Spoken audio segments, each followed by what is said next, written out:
The Morgan Thomas Show. Brought to you by Black's Tire Inc. What's up, everyone? Welcome to another episode of The Morgan Thomas Show. I'm your host and producer, Morgan Thomas, and joining me is my co-host, Big Al, Alan Adams. Welcome to the show again. Welcome to another week, Al. Man, it's good to be here, especially on a wonderful Veterans Day. So we want to give a big shout out to all our veterans out there. One special one in particular, you're a wonderful show host, everybody. So make sure you give Morgan a special shout out. Also, a good shout out to our Clemson veterans as well. So we really appreciate everything you guys have done for us and continue to do for us. I appreciate that, man. You know, I enjoyed Veterans Day. I got my free meal over at Buffalo Wild Wings of Woodruff Road, you know, our hotline sponsor. You can't see the number up there, but it's 864-772-6674. We've gone back to our old streaming program to kind of see if we can try some new things. You know, I'm always tinkering with this show and the technical background of this thing. So trying to adjust and try new things. But let us know what you think about the production, the audio, the video, and the graphics. We appreciate it. But yeah, I enjoyed Veterans Day. It wasn't really that busy. You know, the past couple of Veterans Days, lunches have been really bad as far as, you know, waiting in line 45 minutes to an hour just to get a lunch. Normally, lunches are not like that. You know, normally you can get in, get out. But it was pretty good today. Buffalo Wild Wings had enough staff there to serve everyone. Got to see a bunch of Vietnam vets and a bunch of Iraq war vets there too. So it was exciting to share lunch with everyone. And my family was there and my coworkers, so it was fun for sure. Can't go wrong with some honey barbecue wings and salt and vinegar fries. I don't try to go too hot, Al. I try to stay away from the hot. Are you more of a hot wing, like really hot level type guy? Well, I like to get the medium sauce there. It's my favorite tasting sauce, but I dump so much medium on there. It's probably like a hot or extra hot. Yeah, see, I don't even go with a number one. I go to Lou's Chinese, my favorite on Woodruff Road. Man, I love some Lou's Chinese. But they have like a scale of like kind of hot, medium hot, really hot, and then past really hot is like a 1, 2, 3, 4, 5. I don't even touch any of that. I just say, hey, if it's hot at all, I don't want it, because you know some people it's like they enjoy it when it's miserably hot. I just don't understand that. Yeah, I don't want to go to the hospital. Talking about going to the hospital, Al, did you know I went to the ER yesterday? I heard about this. I heard they did a scan to make sure that you had a brain, but you have one and it works. You're good to go. Yeah, everyone, I'm okay. I'll just put that out there. But I went to the ER yesterday. Crazy thing that happened to me. And yes, I did have a CT scan, and yes, I do have half a brain, so we're all good. It's still there, at least half of it, but that half is orange. It glows orange and purple, so just to let you know that. But I got through with lunch after church, and I just had this enormous headache come on to me out of nowhere. Couldn't speak, couldn't open my eyes, could barely walk, and I just, you know me, I'm a tough it out type guy. I'm like, I'll just go home and lay down. Well, I lay down and I just get absolutely just sick, all, you know, to my stomach, sweating, everything. Long story long, I end up going to the ER, and they're worried that I have a brain bleed, and they're freaking out. And I'm like, dude, just give me some Advil, and I'm gonna go home. This is just let me walk away. But you know, Audrey, she was like, no, you need to get checked out. So I got checked out, and everything's good. But I just, you know, I wanted to tell you that I'm okay. But again, happy Veterans Day. Glad you're here. Glad the Tigers are now 10-0 and rolling in. And we're going to be talking about that. We got a good lineup for you. It's our top 10 college football rankings. So we're going to let you know kind of what we think about the top 10. Nobody can really tell. I mean, I think everybody can tell from 1 to 3. But Al, from 4 to 10, I don't really know what to tell you. And let's just jump right into it, because, you know, I'm sitting here rambling about my life. But before we get into anything, Al, I wanted to tell you about, and our viewers, about our main show sponsor. It's brought to you by Black's Tire Inc. in Westminster, South Carolina. Family owned and operated since 1971. If you need new tires, brakes, alignments, tire repair, or just looking for a friendly professional to help answer your questions, check out Black's Tire Inc., located 1415 East Main Street, Westminster, South Carolina. Give them a call, 864-647-9292. Let them know that Morgan and Allen sent you. Preston or Dale Black up there, family owned, like I said, good guys. So go give them a shout if you need anything tire related. We would appreciate it. Let them know. Al, right now we got about 10 over on YouTube. Everybody's saying happy Veterans Day. They love hot wings and they hope I'm okay. And all those things are correct. Yes, hot wings are good. Veterans Day is good, and I am okay. What you got on Facebook? Facebook, we got about 26 right now. I saw a lot of people jump in. So one thing I did want to say, if you are a veteran out there, please let us know in the comments that you're a veteran. I saw Al get in and said, thank you for your service, Morgan. So again, we want to give a special shout out to the veterans. And again, tell us kind of where you were if you want to get in on the comments, but be active on the chat with us today. It's y'all's day today. So we kind of want to get y'all's thoughts and get your comments and kind of engage as much as we can with you guys today.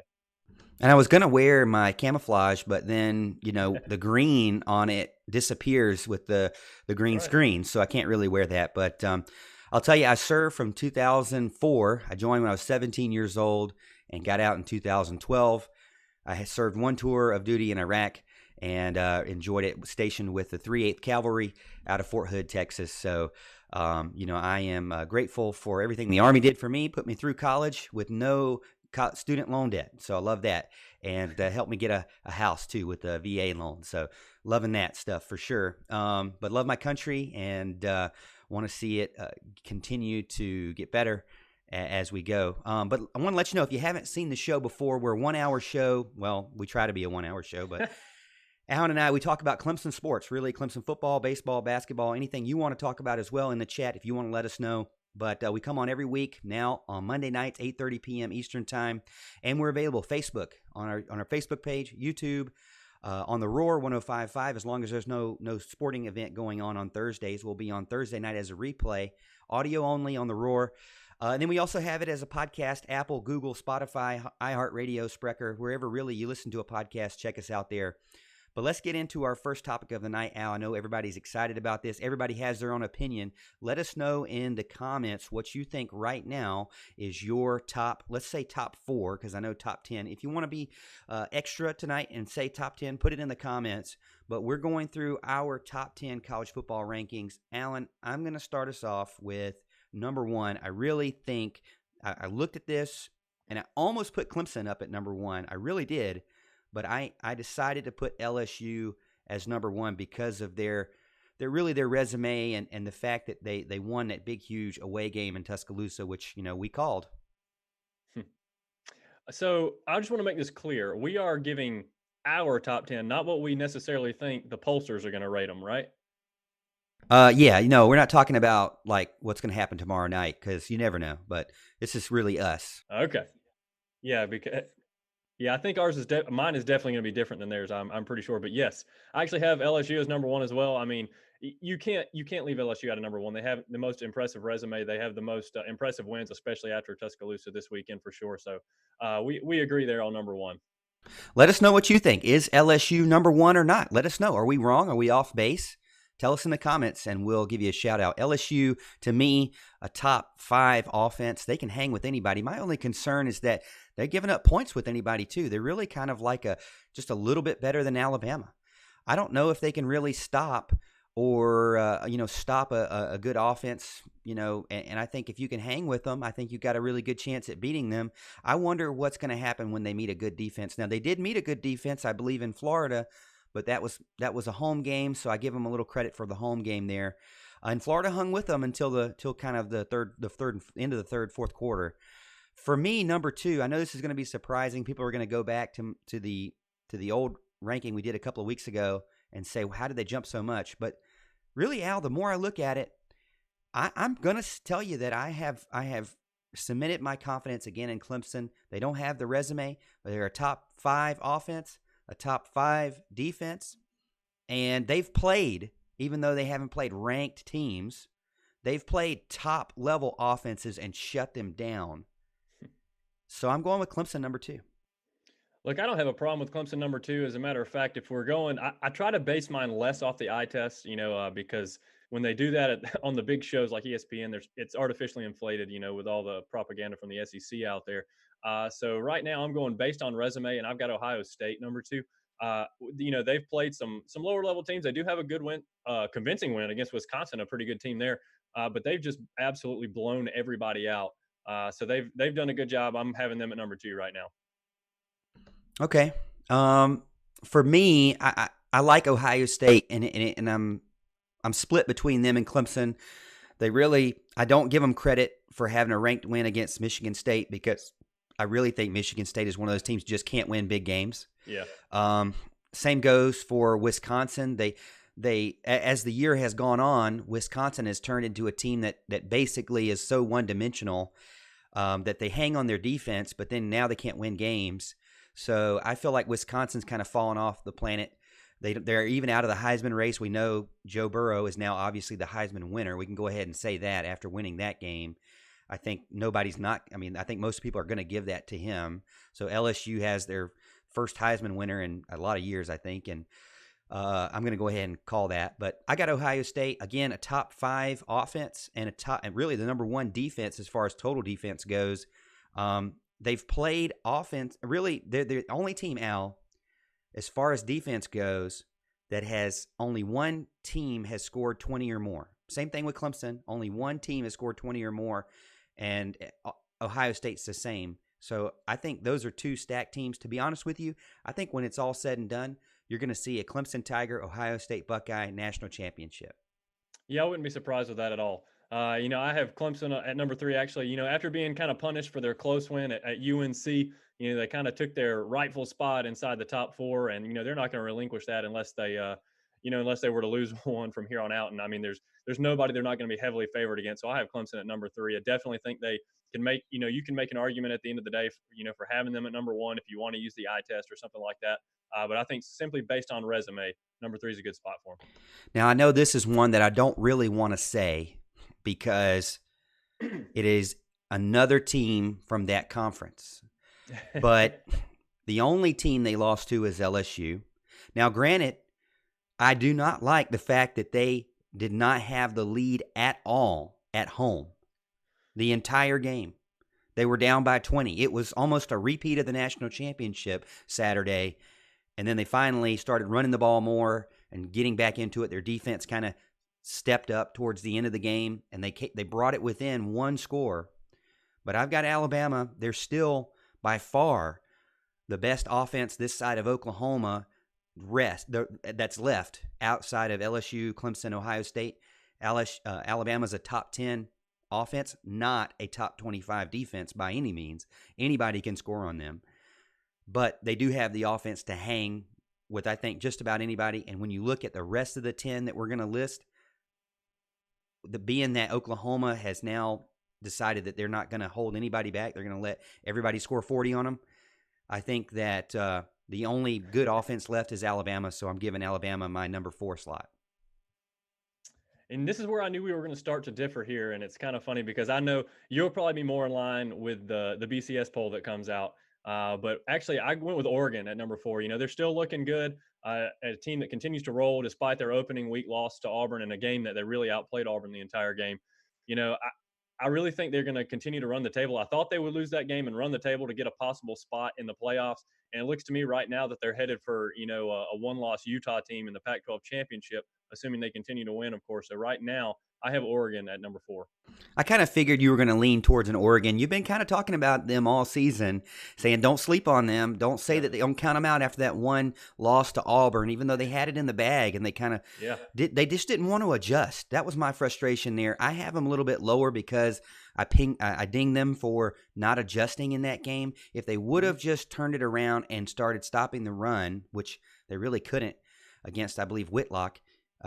He basically ran all over him and then allowed Bo Nix to go off a play action and throw a prayer up. Yeah. But that's my top 4. That's Alan's top 4. Let us know what you think. Are we way off base? Is there somebody that you would have that we don't have? I'm seeing Minnesota. I'm going to get to Minnesota. I'll tell you that. I think that unjustly they're not being jumped up. I think that they're a better team than 17th. That's for sure. I think they're definitely a top 10 team. But there's some problems with Minnesota too. So for me, my fifth one is going to be one that's not Oregon. I really do think that Utah, with that stout defense that they have, is going to – they don't play Oregon until the championship game, presumably. I'm going to say Utah goes and beats Oregon in that Pac-12 championship game, so I'm giving them my number 5. Yeah, I don't necessarily disagree with that. I have Utah a little bit lower than that. I have actually Minnesota at number 5. Okay, I know that's a lot higher than a lot of people would have them, but at the end of the day, they haven't lost a game. Minnesota is undefeated. The committee showed them no love when they ranked them 17th. And then the alleged number 4 team, they actually had beat pretty well there. You know, they had a little comeback at the end of the game, but Minnesota was scoring like crazy in that game. They did a really good job in that game. And they actually showed some pretty good defense until, you know, like I said, near the end of the game where they decided to come back a little bit and Penn State made it real close there.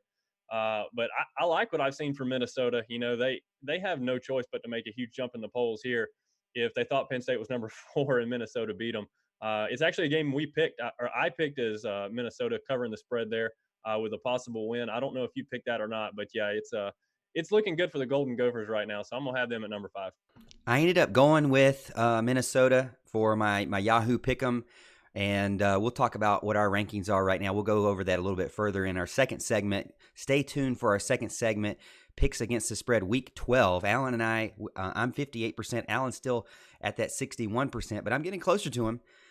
Beat him by, I think, 3 games this weekend, so we'll take a look at that next segment. But continuing with this, Utah, after Utah, I really didn't want to put this team either because I think this team is going to get a lot of credit because of their conference that they're in, but really hadn't shown me anything other than beating Florida on a neutral field.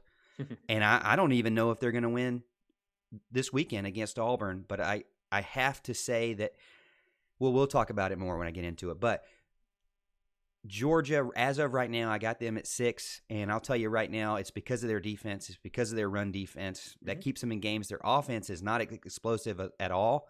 So I really think there's a huge gap between really Alabama and the Utah Georgias of the world as far as offense goes. It's just, night and day. And then my 7th one is Oregon. So kind of the team you talked about. The only difference is I kind of flipped Oregon and Utah and then threw Georgia in the middle. I felt like a Pac-12 team needed some representation above 3 SEC teams because I think that there's more parity than people like to admit. It's not SEC and everyone else. The Big 12, the Pac-12 has some good teams. The Big 10 has some pretty good teams. The Big 12, I don't know, but the ACC definitely has teams that nobody wants to give them credit for. Man, if they only had 2 losses, they would get a lot of credit. But a lot of the coastal teams have 3 losses or 4 losses, and that gives them less credit. But they're still good teams, and they're difficult teams, and they're high-scoring offenses. But so I give Utah there 5, Georgia 6, Oregon 7. What you got? I actually have Alabama at number 6. I mean, they don't have any good wins on the season. They have blown a lot of people out, but they don't have any wins over big teams, I guess I should say. And their one loss is a close loss to what I have as the number 1 team in the country, and you have as the number 1 team in the country. So you don't want to ding them too much for that. But it knocks them down a little bit more. I have them down at number 6 because it was a home loss, and that matters to me. But they have the Tua wasn't 100% healthy, excuse in their back pocket, so that'll kind of, I'm sure, keep the committee on their side in the near future. So I still think they're in the conversation, of course, as everybody does. As a matter of fact, they'll probably come out, 4th or 5th in the rankings when they come out tomorrow. But I have Alabama number 6. I have Utah number 7. They have a couple decent wins, including Washington, this past week on the road, which is a good win. Their only loss was to Southern Cal, at Southern Cal, so they deserve the spot. And assuming they win out along with Oregon, I think the Pac-12 championship winner really should have a space in the Final Four for the college football playoff. We're kind of along the same lines. The only big difference there is the Georgia-Minnesota. We kind of you haven't said Georgia yet. I haven't said Minnesota yet. As far as this, let me just stop you right there with this Tua was injured thing. That sucker was running around the field like a jackrabbit the entire game, and then they get one punt, and then they zoom into his ankle. His ankle was not a problem. He Nope. scored a ton of points that game, and his defense couldn't keep LSU off the field. So that's nothing to do with his ankle. So don't sit here and tell me that they deserve to still be up there because of his ankle, or if they get a loss, it's okay. I know Alabama.com was saying, we don't even care if they lose a game because we're still going to make it because we're going to say he's injured. And that's a bunch of crap. It is. It is. All That's right. still what you're going to get, but it's still a bunch of crap. It's still what we're going to get. That's the frustrating thing, is that Minnesota can win this game and not jump very high, and Alabama can lose a game. Like for example, Penn State. Penn State loses a game against a team that's really good, and they drop like what 7, 8 spots. Alabama loses a game. I guess it's against LSU, but LSU barely beat Auburn at home. Mm-hmm. But anyways, Alabama sits here. They're down by 20 points at halftime. They don't show up till the second half, still lose the game, never hold the lead at home, and you're going to drop them one spot. Now, I know I did, but because they're Alabama. Really, it's because of their offense. I know their offense can score with anybody. It has nothing to do with their ankle, though. That's the big thing that I get mad about, is you start making excuses for ankle when he's over here running around like crazy. But that's just me. Let me know what you think. Are we off base? We've told you our top 7 so far. We got 3 more to go. Let us know in the comments what you think. I know a lot of people are already saying you can't keep an undefeated Big Ten team out. We're not going to do that. I mean, I think the undefeated Big Ten team is going to be Ohio State. Yep, I think you're going to shut down Minnesota. Penn State still has a chance, but I think they're going to shut them down too. But so we're not neglecting the Big Ten. People are saying as soon as Alabama lost, he was limping around. I didn't see the very end of the game. Yeah. I didn't see the very end of the game, but that's not the first person that told me that. He was. And it's a bunch of garbage. It's a bunch of trash. Mm-hmm. If you're sitting here, you lose a game, and you start limping. I mean, come on. That's Duke basketball. That's Duke basketball level trash. Yeah, they showed him on the sideline. It was a sight to see, no doubt about it. All right, so our last 3, finishing out the top 10. I wanted to put Minnesota higher, but they don't really have statistically the best offense in the world. They have a really good defense. And I don't know. I think you put Baylor's, the Minnesotas, the Penn States of the world, the Oregons of the world, I think you could lump them all together and they'd probably come out 50% in their win-loss record, if they were all in the same conference. I think it's a toss-up, pick one out of the hat type of teams. Mm-hmm. So I've got Baylor 8, Minnesota 9, and Penn State 10, because I think they're just really even for me. I mean, But if you look at it, Alan, outside of those 11 to 15 teams, I mean, I could have picked any one of the 11 to 15 teams, the Oklahomas of the world, the other teams out there that are on the bubble, I guess you could say, those 2 lost teams, the Auburns. I could pick any one of those, and I think they're just interchangeable. Even with your Virginia Techs, Virginia's, Wake Forest of the world, nobody wants to admit that any ACC team can hang with these teams. I think ACC teams can hang with these teams. In my opinion, they're never going to get any coverage in the ranking, but I think ACC teams can hang with these teams. Sure, yeah, and I actually have Baylor at number 8. They continue to squeak by teams, and they actually should have lost to TCU this past week, and I think they ended up winning in triple overtime. But that's what good teams do. They find a way to win. Baylor's still undefeated, so right now I've got to give them a little bit of love. I have them at number 8. Oklahoma I have at number 9. I still don't have them as a great team. They lost to a good Kansas State team on the road. I almost made the comeback there. They had what some people are calling a controversial onside kick. I'm saying no way. But, they can help their cause with a win over Baylor and get back in the hunt. They play Baylor this week, and I think they're actually going to there's a good chance they win that game. But we'll get to that later when we kind of get to our spread picks. Number 10, I don't know if you've noticed, I have not mentioned Georgia yet. All right. I have Georgia at number 10. And the reason why, they had the win against Florida, like you said, but they lost to a pathetic South Carolina team that just got beat by App State at home. Okay. Georgia lost at home to this team who may not even make a bowl game. That is unforgivable. And that's why I have them at 10. However, I say that knowing they still control their own destiny getting to the playoff. All they have to do is win the SEC championship game, and they're in. But right now, they deserve to be really no higher than number 10, if you ask me. I could see that too. I mean, Georgia hasn't done anything super impressive. To me, like I said, their offense, I don't think can hang with many teams. Their defense, though, their rushing defense really keeps them in the game, in my opinion. Mm-hmm. So I did rank them a little bit higher because I think in some ways, and I think a lot of people do this, and this is what I did, is I kind of looked ahead in a lot of my rankings. I'm looking at what do they have left, Right. which is hard to do, and I hope the playoff committee doesn't do that because they're supposed to do it from a blank slate. If they're supposed to do it from a blank slate, they should have never had Alabama in the top 4 to begin with. So really, to be honest with you, Alabama is no different than beating a number 10 team in the nation, in my opinion. But, they get credit for beating, a number 3 team? Whatever. So, but yeah, like I said, Baylor, Minnesota, Penn State, Florida, Oklahoma, Auburn, Michigan. You just throw all those teams in a hat and pick one, and I think they could win any given day at this point. Let us know what you think over in the comments, and we are on Facebook and YouTube tonight, and I believe there's not a basketball game Thursday, so I didn't check with Ben Milstead, but I believe it will be on the radio this Thursday night. We'll be talking a little bit. I'm gonna try to squeak in some basketball talk before we finish up the night, Al, so just hang on tight with that. But let us know what you think over in the comments. Questions, comments, concerns, emotional outbursts. Al, on YouTube, we have 17. How many we have over on Facebook? We have 24 right now. We got a lot of people getting in and a lot of people talking about the SEC bias. It's kind of funny over here. I had a couple of us give us their top 10 as well. I know Hart got in. Hart, also a veteran, by the way. I wanted to shout out him at the beginning. I forgot. Hart's kind of an old friend. Used to work with him in the after-school program way back in the day, so that was kind of fun. Let's see. See Alice watching with us. A lot of other people getting in with their kind of top teams and kind of giving their analysis. But a lot of action on the comments tonight, so it's going well. We got some good questions for you on YouTube, and when we get back from the break, we're going to let you know about it. But that's it for our first segment of the night. We hope you enjoyed it. We're going to take a quick 30-second break, and we'll be back to talk our Week 12 picks against the spread. So hang tight with us. We'll see you in the chat.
All right, welcome back to the Morgan Thomas Show with my co-host, Big Al, Alan Adams. Open phone lines, 864-772-6674, Buffalo Wild Wings on Woodruff Road of Greenville, South Carolina. Hotline. Give them a call. Give us a call. We'll get in. We have 2 open lines right now. Only 2 lines, but get in. Get in. We got about 30 minutes before the phone lines shut down. So if you have anything you want to talk about, if you think that our top 10 list is way off base, let us know. Give us a call. Tell us in the comments. We're going to read them out. We appreciate you joining us. Al, right now we got 17 again, holding strong. Thank you for that 17 holding strong through the first break. What you got over on Facebook? Right now we're looking at 22, so that doing well over here. We got Alice getting in and saying y'all do such a good job. Proud of both of y'all. We love you, Alice, very much. We thank you for watching with us. And Al gets in and says Georgia loss to USC is arguably the worst loss in college football. So we like to give the Gamecocks a hard time for sure. So I'm going to agree with that take for sure, just to kind of get them riled up a little bit. Over on YouTube, we got Randy, Big Mick, Mr.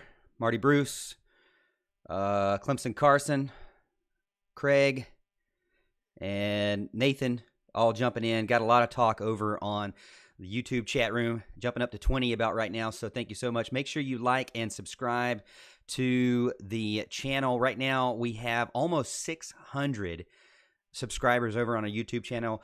Killing it over on Facebook. Facebook's actually where we originally started the show. Facebook, we have almost 1,600 followers there. So you can check out Facebook. Facebook and Twitter is kind of what I use to post things that aren't videos. So you can, if you're a Facebooker, go join us on the Facebook page. If you like Twitter, at Clemson Morgan. Alan has a Twitter account, but it's a ghost account. And maybe one day. And maybe one day, maybe when he makes it big on the ACC network, they'll force him to use Twitter. Yeah. But on YouTube, you'll get our videos. So check us out, subscribe to us, like us, and share. Let your friends know, or put it in the social media. If you're on Twitter or on Facebook, if you share this video with your friends, we'd really appreciate it. Let other people know about the show. All things Clemson sports, football, baseball, basketball. That's what we talk about here. And a lot of people giving us their thoughts on their rankings, and we appreciate it. So, Al, let's get to segment number 2, and that's our Week 12 picks against the spread. Before I do that, though, I wanted to pull up our rankings right now, our win-loss record. Right now, Al, you're 156-100. That's your win-loss, and I am 149-107. So you're first and I'm fifth. I'm 58%. You're 61% against the spread, which I think is pretty good against the spread, to be honest with you. We do ACC games and we do big or top 25 games. So that's all encompassing of those types of games. But on the show, we talk to you ACC games and top 25 versus top 25 teams. And we're going to run through it here. Are you ready? Let's do it. Born ready, my man. So we're going to start with the ACC. First game on the slate, North Carolina at Pittsburgh. Now, remember, I always give this disclaimer. It's Monday night, so the spread just came out. If you're watching this or listening to this or listening on the radio or podcast, it could be Thursday night, could be Friday night. The spread may have changed. Just keep that in mind. But this is the spread as of this show, live show Monday night. Pitt is giving -4.5. What you got in that game? Well, the Coastal. It's one of those Coastal games again, okay? Look, yeah, both had a week off, and Pitt, has been impossible to figure out all year. But I'm going to take the home team to cover and take Pittsburgh minus the 4.5 points against the Tar Heels. I like that. Both teams didn't play this week, so they had a week to kind of prep for this game. Yep. Pitt has won 4 of their last 5, but UNC seems to win every other week, and they lost the last time they came out. So this is their week to win, Al. They've played Virginia close. They played Virginia Tech close. Pitt has a better rushing defense, which I love to look at. Yeah. But UNC really passes a ton, and Pitt doesn't really do good against the pass. Sam Howell has over 2,000 yards passing now. So I'm going to take North Carolina plus the points on this. They're going to play them close, and I need that extra couple points because North Carolina may very well lose by stepping out of bounds with 1 second left. But I think that 4.5 points is going to help me in the long run. So I'm going with North Carolina. Next up is an off game, Alabama State at Florida State. Florida State really needs this, but it's not really so much about this week as it is they went to Boston College and won that game, a game that you and I picked that they would not win because it's an away game, because Boston College has a better offense. But they pulled it out and got a win under all the controversy that's going on with the team. We believe that they're going to beat Alabama State, so we're going to go ahead and say that. But were you impressed by what they did up in Boston College? I was actually. Now, I don't think Boston College is some great team or anything like that, but I thought they had been playing a little bit better offensively, especially. And I really thought Florida State was just going to kind of fold up the tent after they fired Willie Taggart. I saw a kind of player. I think they went out for the rest of the season, kind of just some mysterious injury. I thought it was kind of just I'm going to lay low for the rest of the season kind of deal.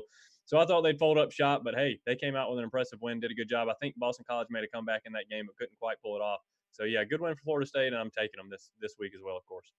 Let us know what your picks are over in the comments section, and we will give you a shout out for sure. Next up, another ACC matchup. This one, maybe not as cut and dry as you think. Virginia Tech travels to Atlanta to play Georgia Tech. Virginia Tech's one of those teams. This might be their championship phase. Eye on the prize. We just got to win out, and they could become your Coastal Division champions. What you got? Virginia Tech minus 5.5. Look, Georgia Tech is actually surprising me with how much better they're playing here lately. They took Virginia to the wire. I think it was, a 5-point game or something like that on Saturday when the spread was, I think, minus 16. So that was a shocker for sure. But they've been doing much better. They haven't been getting a ton of wins. They did have that win against Miami, but they haven't been getting a lot more wins. Still playing better. The Hokies are making a strong push, trying to get to the championship game, like you said. And I usually don't like to take the Hokies, but they're playing better football, and I think they found a little something. So I'm going to go with the Hokies to cover -5.5. Okay, I like that. And I also picked the Hokies as well. I mean, if Pittsburgh can go down there and beat Georgia Tech by 10. Now, I know Georgia Tech kept Virginia within 5, so that was kind of my uh-oh. They played a good team close, but Virginia seems to be on the downslope right now. Yeah. And may end up losing that number 1 coastal spot by the end of everything. Virginia Tech has a harder road, but Virginia may lose it.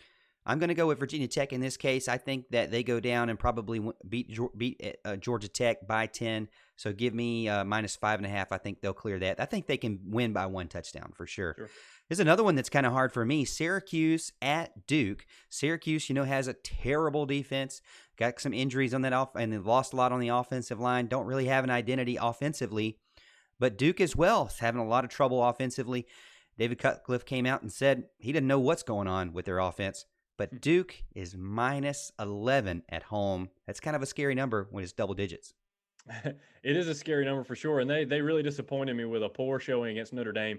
It's a game that I thought they could go in there and keep close. I thought their offense was going to be able to score some points on Notre Dame because you know how I feel about Notre Dame. I always think they're overrated a little bit every year for sure. But, call me a glutton for punishment because I'm going to take the Blue Devils again minus the points to cover against Syracuse. Duke's lost 3 in a row, but they played some pretty decent teams. Notre Dame, UNC, Virginia. They're having a hard time scoring, as I said. They haven't scored over 20 points in over a month, which they're supposed to be a pretty decent offense, but they haven't been clicking it at all. Some of these games, I think one game was 7 points, one game was 14, one game was 17. They just can't really figure it out. Syracuse is that team, though, to get them back on track because Syracuse lets anybody score. My question is, can Syracuse keep it within 2 touchdowns? And I'm going to go with the underdog on this one now. I'm going to give me Syracuse plus the 11. I don't think with the way Duke can't figure it out right now, I don't think that they're going to win by 13 or 14. So give me Syracuse to lose, but Syracuse to cover. So that's what I'm going with there. Next up is Louisville at NC State. Before I get into that, though, Dan May asked a question about Clemson and Clemson versus Wake Forest. Dan, hold that thought, my man. We're going to talk about that specific question in segment number 3. So just hold on to it. We're going to answer that question. But the next game is Louisville at NC State.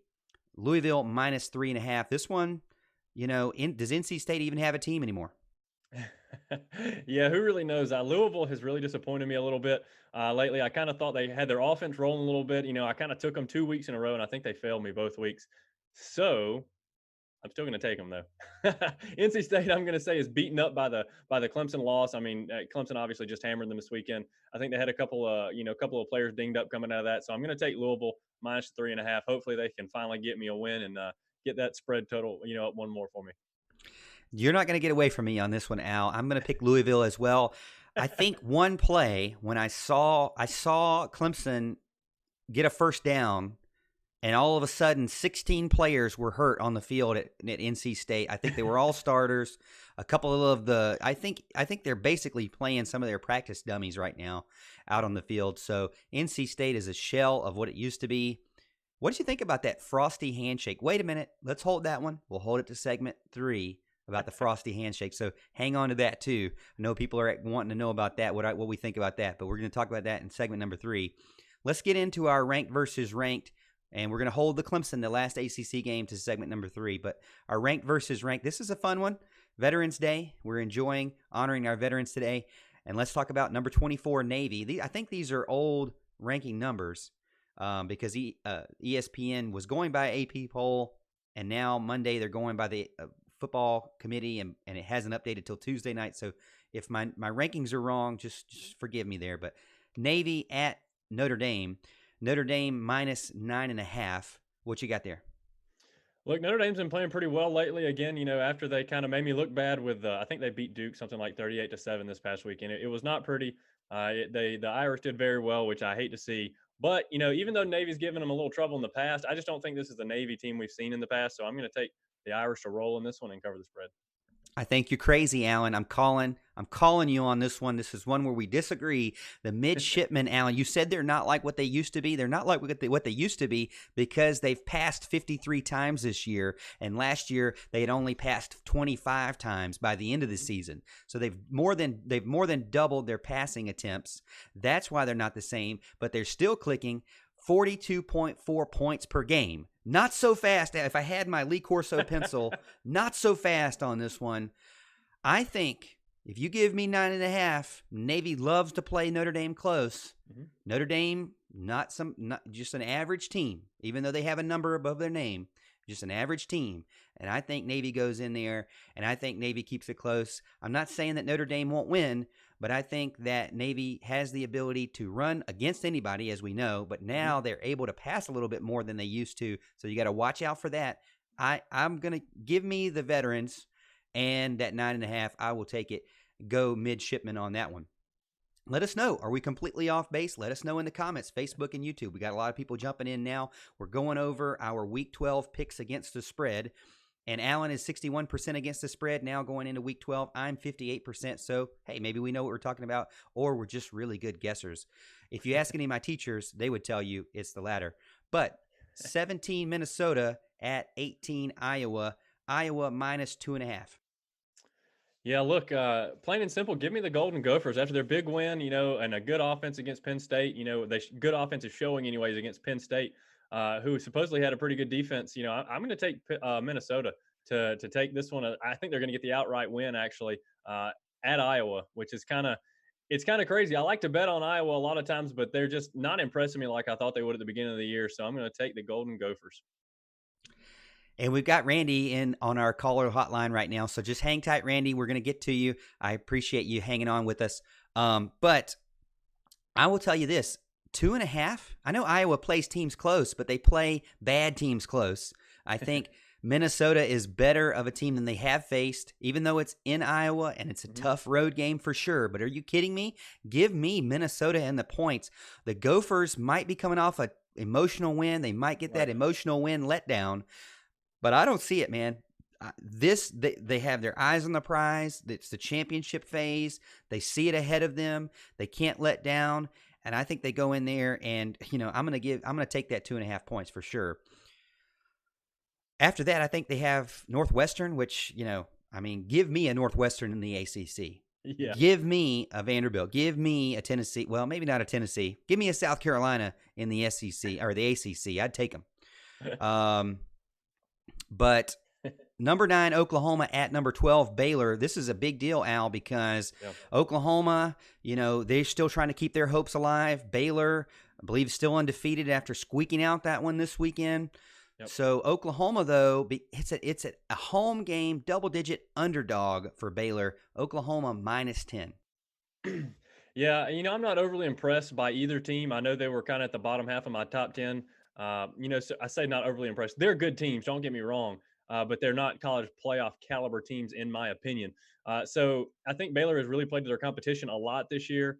I'm going to take a motivated team at home to cover and kind of prove the nation wrong. So I think Oklahoma is going to win the game, unfortunately for them. I think they're going to kind of spoil the home crowd victory for them, but I'm going to take the Baylor Bears to cover.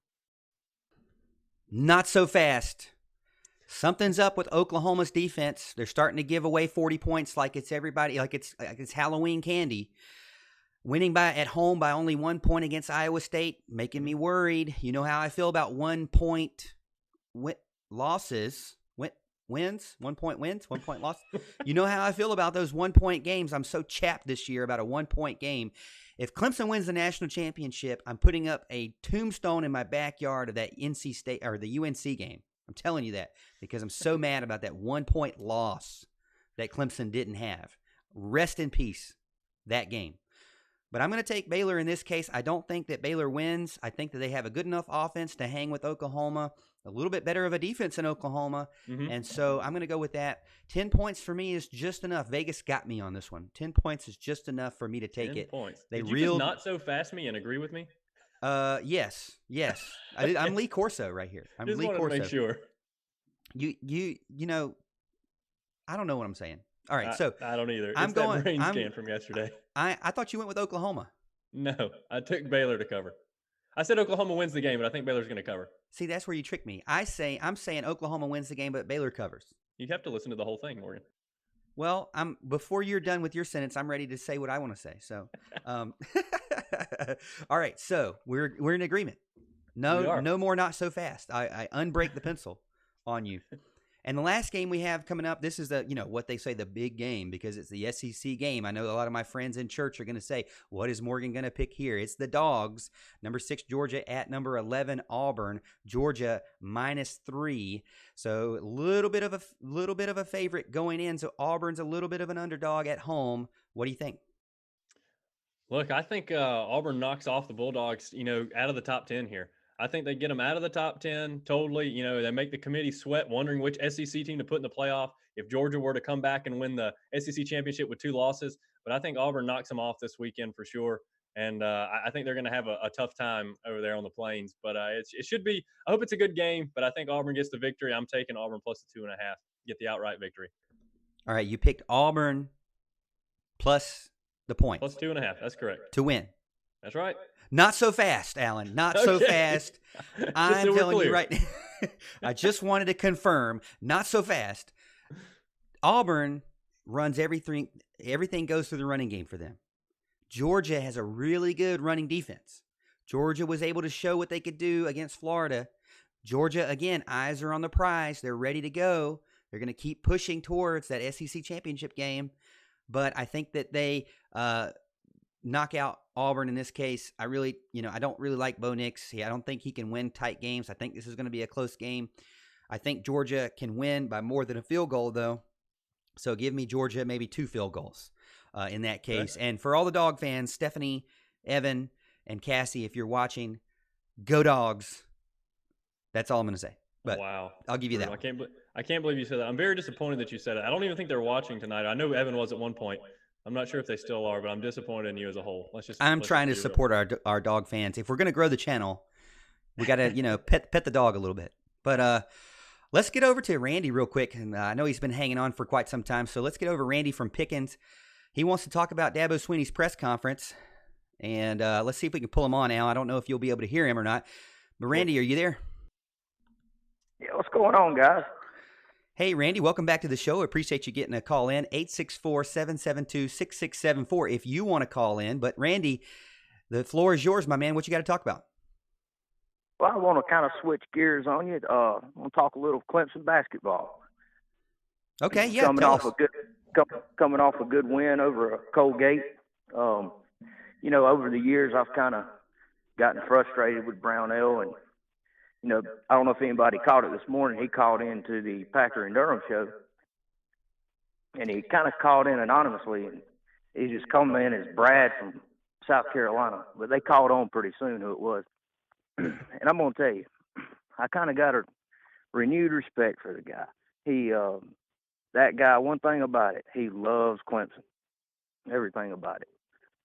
And I tell you, after listening to him this morning, I really believe we're going to see some good things out of the Tigers this year. I don't know what your opinion is, but yeah, I appreciate that, man. I that was really what I was going to get into in segment number 3, but let's go ahead and get it started on that. Sure. Because we broke down last week the basketball schedule from each month, and I know the Virginia Tech was a loss, and it was a tough first game to lose.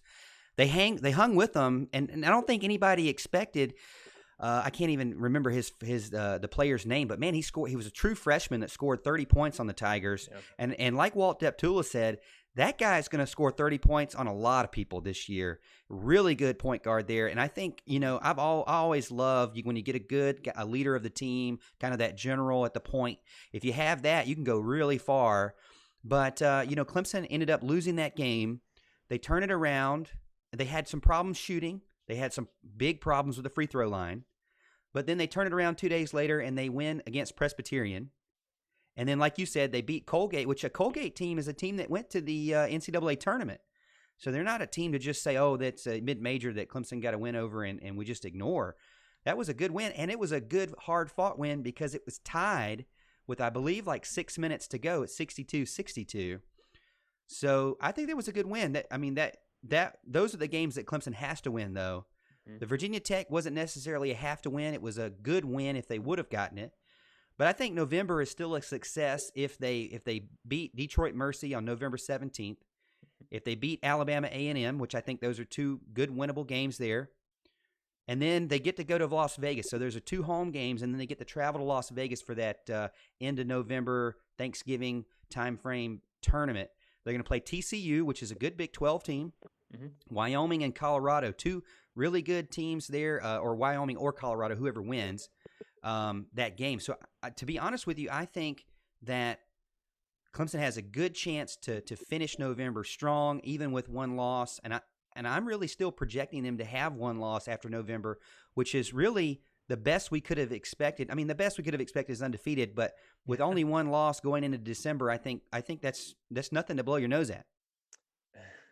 Yeah, I think as a fan base, we kind of old with Oliver Purnell with the fast 22-0 starts, and as Clemson fans, we weren't used to that. But give Brownell at least a couple more years, I say, and after that, we'll talk about it. But for now, let's see what he can do. I'm going to get off of here. Always enjoy the show, and go Tigers. Go Tigers for sure. Thank you again, Randy, for calling in. If you want to get in, 864-772-6674. We appreciate it. You can let your voice be heard on the show and be featured in our YouTube channel and on Facebook for sure. So appreciate that. Again, Randy, been a long-time fan. Al, what was your thoughts on that? I know I gave you my thoughts. What are you thinking about the Clemson basketball team? Yeah, look, the Virginia Tech game was a big disappointment. I mean, Virginia Tech lost everybody, and we expected to win that game, especially at home, even with, the fact that we have our point guard out and we have, one of our supposedly better forwards out, for at least a couple of months with the season. We had 2 freshman point guards in there. And to be honest with you, I started watching the game. I was actually in Columbia that night and for a conference, and they looked really good in the first half. I was really impressed. I was like, man, these guys don't look like freshmen. Chase Hunter, especially, really athletic, looked like he had a really good stroke. And then the second half came along, and they just fell off the map. It's like, this is what they were supposed to look like, this whole game. But they kind of tricked us in the first half, acting like they were going to be these all-world type players. And then they kind of hit that wall in the second half. So hopefully they can kind of knock that out of their system there. Disappointing loss, to say the least, to kind of start the season off that way. You wanted to beat those teams in the bottom half of the ACC because Clemson's going to kind of be fighting for around the middle, you would think anyway. So it was a big rebound win against Presbyterian. I got to see that game. The 3-point line was really heating up there for sure. Clemson was shooting really well from the outside. I did not get to see the Colgate win. I saw that they won the game, obviously. But I was really hoping to take it, through November undefeated. Like you said, obviously it's your goal. Your goal is to go undefeated for the whole season, right? I mean, it should be. You want to win every game you play. But the Virginia Tech one was really disappointing for sure. But hopefully they can get past that. I really think they can make some noise in the league this year once those freshman guards get a little more acclimated to the ACC game. So I'm really, really looking forward to what they got for the rest of the year. And by the way, I did want to mention here, going back, I know I hate to do this, but I kind of want to go back to the picks against the spread. I'm pretty sure we left one out because I'm pretty sure Penn State versus Indiana is a ranked matchup. Yeah, that was what I got kind of confused about because ESPN hasn't updated their rankings yet. And so I knew there was one that I was missing, and that was it for sure because Indiana just squeaked in. Now, they have a really good offense. Let me pull it up real quick because I have Penn State minus 14 for what it's worth. Penn State minus 14? Okay. Yep, at Penn State. All right, so yeah, Indiana, 7-2 Indiana, minus 14 against or at number 4. Well, they were number 4. Like I said, they haven't updated their rankings on ESPN. Come on, guys. Who's the web developer here? But I notice this a lot of times when I use ESPN.com, they'll have BT Potter. Remember that show I did where BT Potter didn't miss any field goals? He went 4 for 4 and he actually missed one. And everybody was like, he missed one. You didn't get it right. And I'm like, oh, ESPN didn't update it. They just assumed he's kicked everything through the uprights. But anyway, so Indiana versus Penn State. I didn't have this one picked out, but what you got there? Look, I think the Nittany Lions are kind of desperate to stay into the picture with anything they can. So I think they're going to get a big rebound win against the Indiana Hoosiers. I know our buddy Mark from Zion is not wanting to hear that. He's a big Hoosier guy. But I think Penn State is really going to kind of put themselves back into the conversation with a big win over Indiana. Okay, I'll take your word on that one. Now I know. Now I know. At least there's another game in there that you won't get ahead on me on. So Yeah. I get to cheat on that one. But appreciate that, Al. Thank you for jumping back to that. And thank you again, Randy, for getting in. Again, 864-772-6674. We love to hear from you. And that kind of leads me to Marty's question, too. Marty was saying, are you on the train to let Brownell go? And I was going to ask Randy another question about what did Brad Brownell say on the Packer and Durham show? Because I actually really enjoy Packer and Durham, even though I feel like Packer – he's starting to pick on Durham a lot, like West Durham just saying some crazy stuff. On Monday, he said, Friday, he was saying that the sun was so beautiful, you should just look directly at it. And Mark Packer was like, okay, Wes, let's just tell all of America right now to look directly into the sun.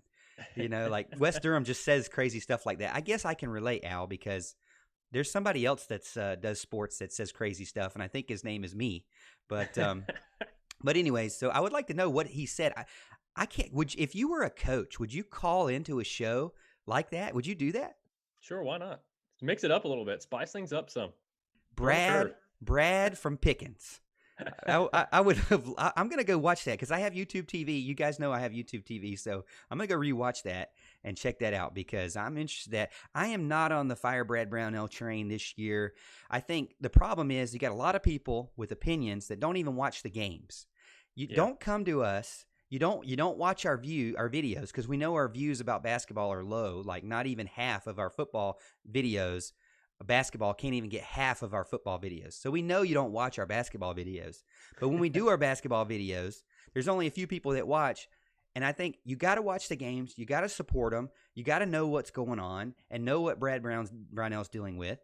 Hey, Tevin Mack, he's doing really good this year. He's starting to show up and show out every single game, been very consistent. Mm-hmm. John Newman, a guy, I've been very skeptical of. He's been pretty consistent starting the year off. He's been a scoring leader for 2 games, and I'm really excited about what he can do.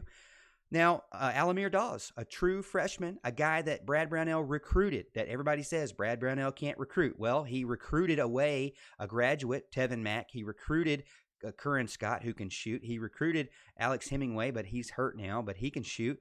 He recruited Dawes and Hunter, who are 2 starters on this team. So I say, this year we know there's low expectations, but I think it's a good thing. I think this team doesn't need all that pressure. They just need to learn how to grow and play as one and get into maybe next year as a bunch of sophomores that can really just be very confident in who they are as a team. So I'm not on that train right now. Yeah, I'm not either. I haven't been for a while. I know my buddy Marty, like you said, he kind of gives me a hard time about that. I tell him every year, ACC Coach of the Year, Brad Brownell. And whether I think so or not, it's tough. People say this all the time about Clemson basketball, but they always use the term snake bit when it comes to Brad Brownell. And I don't think anything could be more true. I mean, this guy deals with so many injuries. It's absolutely insane how many ACLs seem to snap on the Clemson courts. It's unbelievable, and Clyde Trapp was going to be a huge piece. You cannot have freshman guards come in the ACC. And of course, we end up with 2 freshman guards because one doesn't clear his waiver and one snaps his ACL. So now we have no point guard, and they're going to have to get used to it in kind of the battles of the ACC. So it's kind of tough for them. And of course, Jonathan Bayer was one of our guys who was supposed to be a big impact guy this year. They really love the upside of that guy. And same thing, with him. It's just unbelievable. But I'm definitely not on that train. He's actually got an influx of good talent coming in. He's recruited a couple of great guys for the following season. So I'm really looking forward to what he can do. I think his recruiting is on the uptick, and I want to see where he can go. I like Brad Brownell as a person, not just a coach. So hopefully he can pull the Tigers forward and get us where we want to go. And that leads me to let you know that, hey, we're not just pretty faces here. We dress for success as well. And I didn't get to our second second segment sponsor, but our second segment sponsor is Tiger Sports Shop over in Clemson and tigersports.com. I'm wearing one of their Columbia Clemson Tiger orange polos. I love their golf polos. They're real breathable and comfortable. And, they supply, they're an exclusive supplier of the show. So we're always trying to support them. They've got their own line, not just Columbia, not just Nike, but they have their own line of clothing. And that's what Alan is supporting right now, that polo from the Tiger Sports Shop exclusive apparel line. Yeah, absolutely. Don't worry about it. I wasn't going to let you forget. Okay, I feel this polo breathing on me as we speak. Okay, I absolutely love it. It's their own brand, like you said, the Tiger Sports Shop brand. It's a great polo. I absolutely love it. And it's kind of one of those things. It's the same quality, more affordable price. It's kind of one of the things they're pushing with their new brand. It's good stuff. Not that you can go wrong with any of the other brands they have, the Cutter and Buck, and the Antigua, and that kind of thing there. But the Tiger Sports Shop brand is very good. Give them a shot. You know, you can go to the downtown location of the US 123 bypass, but they'll definitely treat you right for sure. All right, everyone, we have to take a quick break. Stay with us. When we get back, we're going to go over our review and preview of your Clemson Tigers and what they're going to do this week and what they did last week. Remember to check us out, The Morgan Thomas Show on Facebook, YouTube, The Roar, and wherever you listen to a podcast. We'll be right back after this.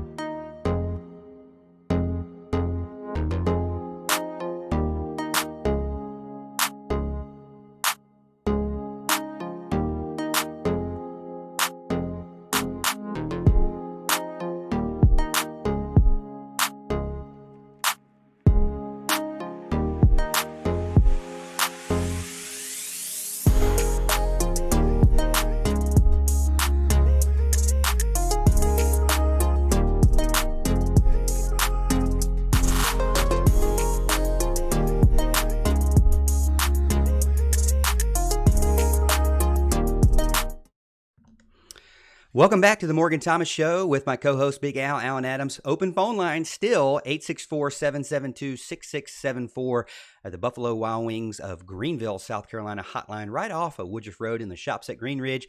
I got to check them out today and ate a little bit of their small boneless wings. They had them for free for veterans, and so I got to check out that and put a little salt and vinegar on my fries. And I love that. Got a little sweet tea. You can't go wrong, Al, with that. And our big shout out to our favorite waitress, Heather, as always. We always get her, and she is awesome there. So go check them out, Buffalo Wild Wings of Woodruff Road. They also sponsor us, our hotline, and every month, if you've noticed, we give out a $25 gift card to Buffalo Wild Wings if you answer a trivia question correctly or a question for a prediction for the game coming up. So check it out. It's over on Twitter at Clemson Morgan is where I do some of the contests, and on our Facebook page, The Morgan Thomas Show. So make sure you follow and like or whatever you call it on those social media platforms. But it's segment number 3. We're going to talk review and preview of the Clemson Tiger week, the past week and this week. But before we do that, let's talk about our third segment sponsor. Yeah, our segment number 3 sponsor is Heating Cooling Services, Inc. Ladies and gentlemen, they are family-owned and operated, serving Anderson County and surrounding areas since 1980. Heating Cooling Services, Inc. is your residential and commercial comfort expert. Anything from preventive maintenance of your home HVAC system to overhauling a commercial chiller and anything in between. If you want to breathe easier and stay nice and cool in your home or business this summer, give Heating Cooling Services, Inc. a call. Ladies and gentlemen, get in touch with Mark or Jason Trammell at 864-224-7655. Again, that's 864-224-7655. I've used them. They've saved me a ton of money. Me and Jason go way back for sure. Mark, they are good people. So please give them a call and let them know that you heard about them on the Morgan Thomas Show with Big Al. Yeah, we love you, Jason. We appreciate it. Thank you for supporting the show, and thank you guys for watching and supporting the show. Al, right now over on YouTube, we have 20. Get into our call-in line, 864-772-6674. This is the final segment of the night. How many we got over on Facebook for segment number 3? It looks like right now we have 15. Al is getting in. He's hanging with us. Ty is watching as well. So I see Clayton and David, and they were all getting in and kind of giving us their spread picks, in the past segment. They really do a good job with that. And they were actually agreeing with most of what we were saying for sure, me more than you. But, that's because you're probably wrong. Well, you are at 61%, but I'll tell you that I went 11 for 19, and you only went, I think, 7 or 8 for 19. So, I had some pretty good picks. Day. What I started to realize is you have to, when it comes to the spread, you can't straight up pick all favorites. You got to figure out. You got to figure out. Okay, I look at the away games first, and then I look at rushing defense, and then I what I've started to do these past couple of weeks, I just kind of sit back and I put it up on the wall, and I say, okay, just is there any underdogs that I have a gut feeling about?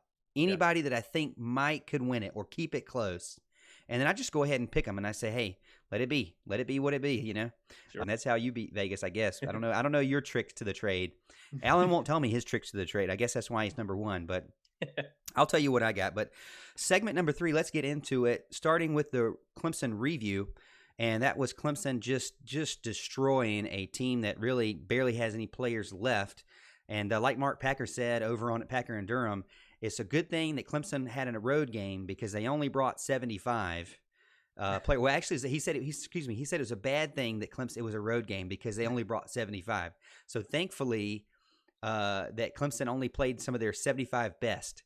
But maybe if it was a home game for Clemson, they would have paid maybe their 115 players, and NC State wouldn't have had to play their 75 best players. But so it was kind of a joke there. But yeah, Clemson definitely handled NC State. And people, man, the media just cannot give Clemson a break. It is like they win a game by 1 point, and it's, why can't you win a game by more than that? Everybody else is winning a game by more than that. They win a game, they win 3 games in a row by 50, and everybody's like, oh, Dabo, why in the world are you running it up on everybody? How dare you? You're supposed to be a Christian. What's your problem? And that's just ridiculous, man. Clemson gets the worst double standards of any team I've ever seen, and it's just driving me nuts. Now, as Clemson fans, what does everybody tell us? Oh, Clemson doesn't need to worry about the rankings. Clemson fans need to just get over it. They're not disrespected. They just need to win out. You can still need to win out and be disrespected. Sure. That's my point. You can still be in your position and be in control of your own destiny and complain about being disrespected. Everybody acts like we can't have it both ways. We can have it both ways because it is that way. Sure. All right, I'm off my soapbox again. But again, going back to last week, Al, the helmet stickers are the best offense and best defensive player or players or performance or Alan, I don't even know how you describe it, but it's not just a player and stats. So Who do you got? Well, for offense, I have Trevor Lawrence. I mean, goodness gracious, the guy has been on fire lately. He went 20 for 27, 276 yards, 3 touchdowns, and most importantly, no interceptions. Okay, he's kind of got a bad rap for his interceptions early in the year, several games into the year, in fact. But he's been doing much better lately, seeing the field better, making better decisions. He also added 8 rushes for 59 yards, so he definitely got a helmet sticker for me. Awesome performance. We need to see more of the same going forward. Now, when you texted me this, I was baffled. I was like, you text me first so you could get in your picks first. I get it. That's right. I get it. I like that. I admired that. But you didn't pick Travis Etienne? I was like, why? I've already picked him too much. I wanted to let you have a shot at him. Okay, that starts to make sense to me because Travis Etienne has a total of 500, a total of 54 touchdowns, which is a school record, by the way. He now has 50 rushing touchdowns, ties Lamar Jackson for rushing touchdowns. Hey, kind of a good player, right? Yeah. He's 2 away from tying James Conner, another really good player from Pittsburgh, for 52 touchdowns. That's the ACC record for touchdowns.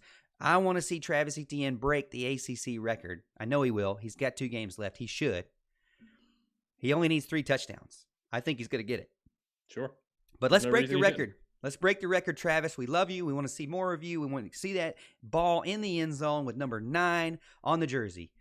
So I want to see a Clemson running back leading the way in the ACC all-time record, and that's going to be you, Travis. And we've just enjoyed watching Travis Etienne grow up these past 3 years from a little old 3-star, little old 3.5 or 2.5 star out of Jennings to now preseason Heisman candidate, and eventually, we believe, I'm pulling for him to be the all-time ACC rushing touchdown leader.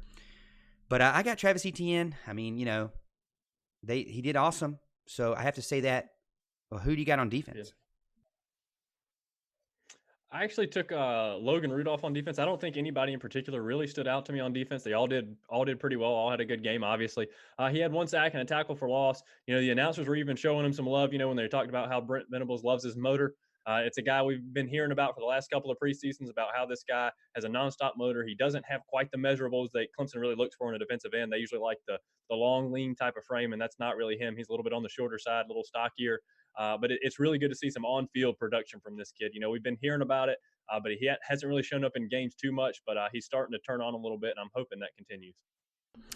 Yeah, I actually fell into that problem of I could not pick one player. I mean, you've got a lot of players just doing awesome on the defense. So many different different turnovers in the game. I believe Tyler Davis got one. Chad Smith got one. Who else got a fumble? What was his name? Tyler Boyd. Yeah, I saw that. I'm like, who's that? For the special teams. Yeah. So a lot of players got in and got their fumble recovery on the game. So I was really impressed by that. So I'm going with the entire Tiger defense.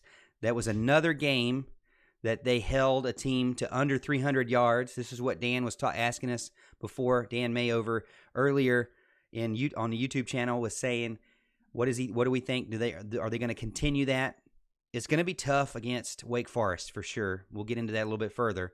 But at least for now, let's enjoy another game. Wolfpack finished with 290 yards, 10th game this year for 300 yards or less. And so that's my Tiger helmet sticker for the defense, the entire defense. I'm going to need a lot of stickers for that. As far as our best player of the other team, the $2 bill, that's what we give for the best player of the other team. And I'm going to go with Zonovan Knight. He actually is a true freshman, running back, 12 carries, 139 yards. The longest was a 53-yarder, a little bit later in the game, I believe. But true freshman, and he had his best game of the year against Clemson, 20 yards more than his previous game high. So good job there, Zonovan Knight. I believe he did have one touchdown as well. So got that score in for the Wolfpack. Yeah, Zonovan Knight took that 53-yarder to the house when that was the first drive of the second half, actually. So started NC State off on the right foot. That's Unfortunately, right. They were down 42-0, so it didn't really matter. My $2 bill actually goes to Trenton Gill. He had 5 opportunities to punt. He would have had several more if it weren't for the 4 fumbles. I mean, this guy was killing it. He averaged 52.2 yards a punt. That is absolutely outstanding. Will Spires actually had a great day punting for Clemson. He averaged over 50 or 46 yards, yards a punt, which is great for him. I think his average is usually down there closer to 40, 42, something like that. So he did a great job in the NC State game as well. So it's good to see that from him. But 52.2 is impressive. So Trenton Gill gets my $2 bill. Let us know what you think about the Clemson versus NC State game. Who do you think was the player that performed the best on offense and on defense? We'd appreciate you letting us know over in the chat. We've got 22 over on YouTube right now. How many we got on Facebook? Right now we have 17 on Facebook. That's pretty strong for being 9:46. We're 16 minutes over actually right now. So that's pretty good. I'm impressed with everybody staying in there. And then we got people getting in. Ty's really active on the comments over here. I'm trying to get back with some of those guys. I saw Evan is in there watching with us. Hart's been really great on the line today, getting in with the comments for sure. So it's been a good day over here on Facebook.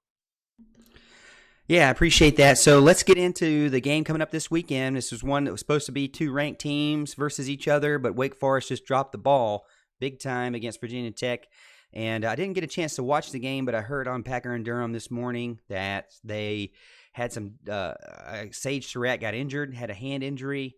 I don't know if he's going to be available for the Clemson game, but Jamie Newman wasn't able to get the offense going. Virginia Tech seemed to find a rhythm there, and like we said earlier, Virginia Tech seems to be on that championship phase and got their eyes on that Coastal Division championship, or that division title.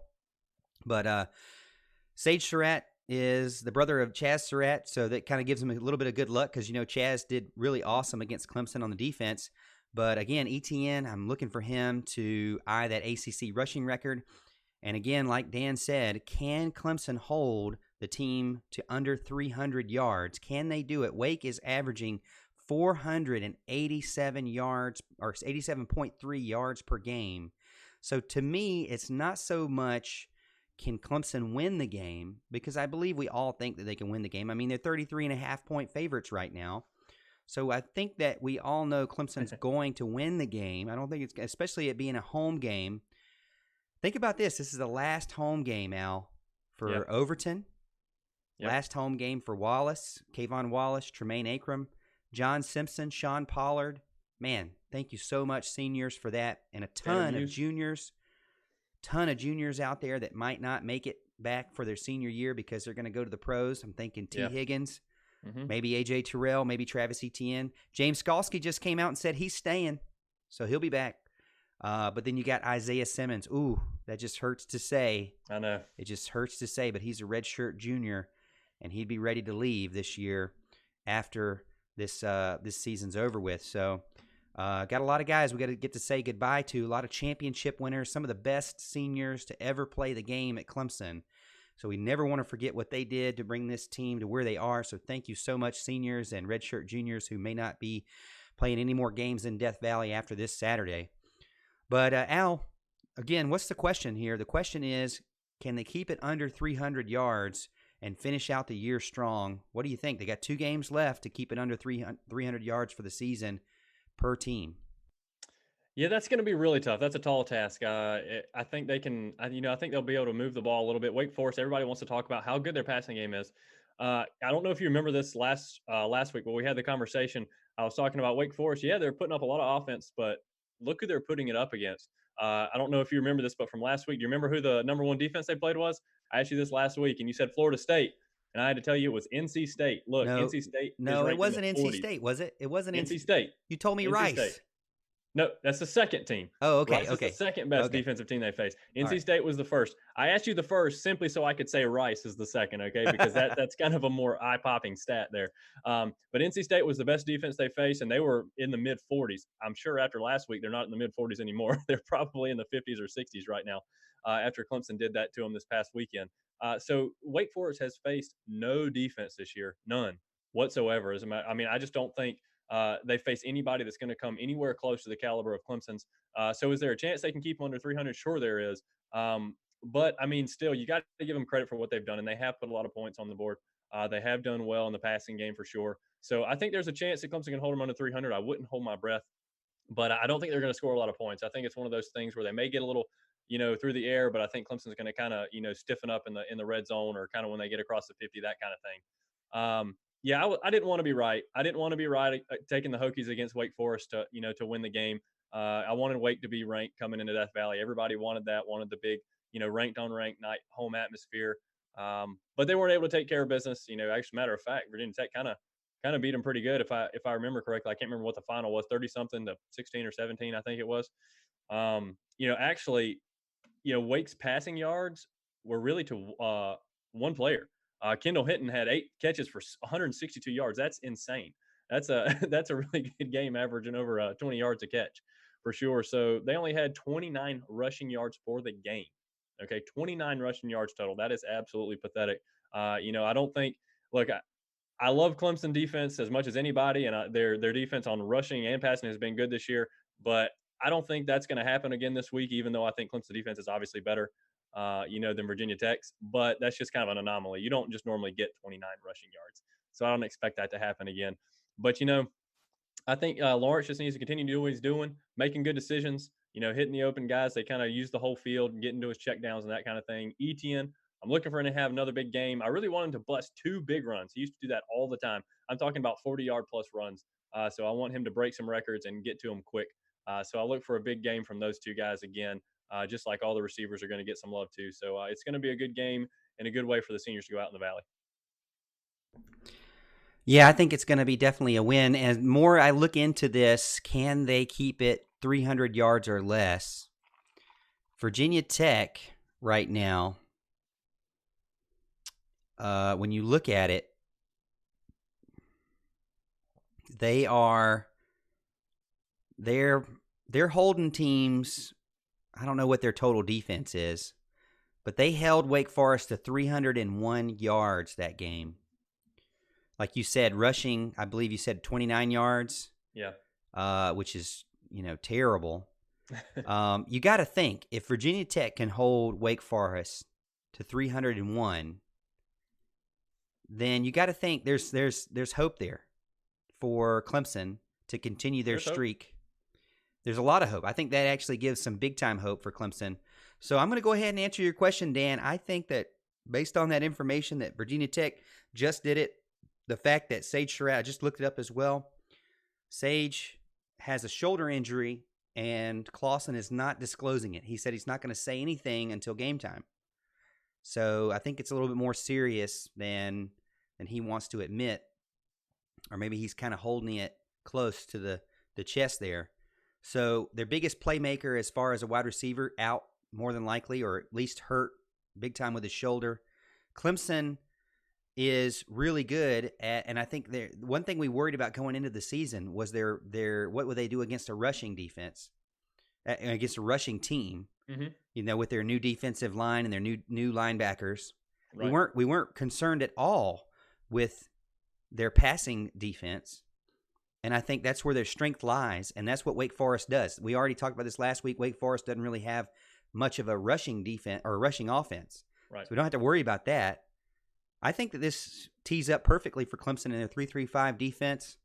They're going to have Isaiah Simmons out there to cover their running back, to cover their tight end, who's a big playmaker for them.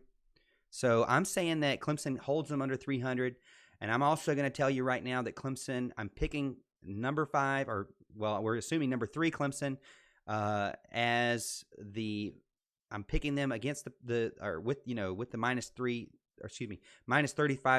and a half points. So give me Clemson to score. I think Clemson's going to probably put up another 50 something on this team, and I wouldn't be surprised if this defense holds this team again to no more than 17 points and under 300 yards. So give me Clemson minus the points. Sure. Yeah, and I don't necessarily disagree with much of what you said there. I think the fact that Wake Forest is a passing team, and I think that does play to Clemson's strength with Terrell and Kendrick, out there on the corner for sure. Isaiah Simmons going to be roaming all around the field. I think, Britt Venables is going to line up a good game plan, drop some linebackers into coverage, show some pressure, back out of it, kind of have some linebackers leak out into those underneath passing lanes and kind of stop some of those passes that they're used to getting. So I think Clemson's going to have a big day. I already talked about the offense. I'm taking Clemson minus the 33 and a half as well. My final score prediction is Clemson 62, Wake Forest 13. Ooh, but up in the 60s, first time of the season in the 60s. Yep. Oh, that'll be an exciting game. A lot of things going on. It's kind of hard. People ask us, I've had some people ask, why don't we do the ratings? Why don't we do the grades? And it's really hard to grade specific position groups like we were doing when they're winning by 45, 47 points. Right now, if you think about it, what happened to the Clemson offense? They're winning. They got average margin of victory out 41.6 points per game after that UNC game. Trevor Lawrence has thrown at least 3 touchdowns in all 5 of those games after the UNC game. ETN has rushed for at least 100 yards and scored a touchdown in all 5 of those games. The Tigers averaging 57.7 points per game in the last 3 games. And this is basically that team that everybody said, hey, just wait. They're gonna get it together. That UNC game was the game. At first I was worried. I said, every team's different. They might not respond, but man, have they responded and shown up. 57.7 points per game. They are definitely in their championship mode. They've got the orange britches on. They've won the Atlantic Division. They're going to put away Wake Forest. They're going to be another team that is a really good passing team that just ends up getting stuck at Clemson. And then Clemson's going to move on to the state championship and then on to the ACC championship. We're excited to be talking about that, getting more into these championship games. Alan, the season is almost over. This is the last home game. It's crazy that we've made this from a little old show with just me and you talking about recruiting and spring football and basketball. Now we're talking about the championship week of college football. It's crazy how far we've come. We appreciate everyone's support. Right now we have 27 over on YouTube. Appreciate everyone watching. Make sure you like the video. Make sure you share the video. Anywhere you can share it, if you click it there, you can share it on Reddit. You can share it on Twitter. You can share it on Facebook. Wherever you can share it and let your friends know about the Morgan Thomas Show. We're 1 hour. Well, we try to be 1 hour. We're a little bit over a 1 hour show that comes every Wednesday night, 8:30 p.m. on YouTube and Facebook. We appreciate you again for joining us. Al, what you got over on Facebook before we say goodnight? Right now we have 19 over on Facebook. I saw Perry get in. Perry, we start at 8:30. Where have you been? Don't give me this I run a restaurant nonsense. Okay, you can get in here at 8:30. We have cell phones for a reason, Perry. I do want to give a lot of love to Ty, to David, to Hart, to Clayton. They've all been really active on the comments tonight. So sorry, guys, if we didn't get to some of your questions. We'll try to respond to them in the days to come for sure. We had a lot of information to get to on the show tonight. But thanks, everybody, so much for your support. Don't forget, like the show, share the show, tell everybody you know about it, because we love to engage with the fans for sure. But yeah, we just had a great night over here on Facebook for sure. A lot of people getting in on the comments. Rusty gets in on YouTube saying, it's a terrible thing that we didn't give John Simpson the sticker for being an offensive lineman scoring a touchdown. They call it, I think Dabo said it was the freezer play, not the fridge play, or the freezer play, not the jumbo. I think the jumbo is still with XT at running back, but XT is kind of recovering from an injury still, even though he looks great.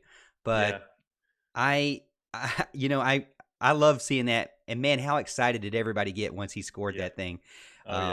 Thing of beauty. It's going to be even better when he does it against a big time team that all the media loves to drool over their defense. It'd be really great to see him just ram one in there on the goal line against say maybe an Ohio State or an LSU, or who knows who Clemson might face. But it's going to be a big challenge for them once Clemson comes to town, because they're a top 5 offense and a top 5 defense. Al, when I say I'm Morgan Thomas, I want you to say I'm Alan Adams. This is something I got from like a news channel last night. I was watching like late night news. All right. So I want you to say, when I say I'm Morgan Thomas, I want you to say, and I'm Alan Adams, and say it like real deep. Okay. All right. All right. So we hope you enjoyed watching and listening to our show tonight. Please check us out: Facebook, YouTube, The Roar Radio on Thursday nights, and anywhere you listen to podcasts. That's it for this week. I'm Morgan Thomas. And I'm Alan Adams. And we'll check you out next week. Have a good week, Tiger fans. We'll see you at the top of the hill.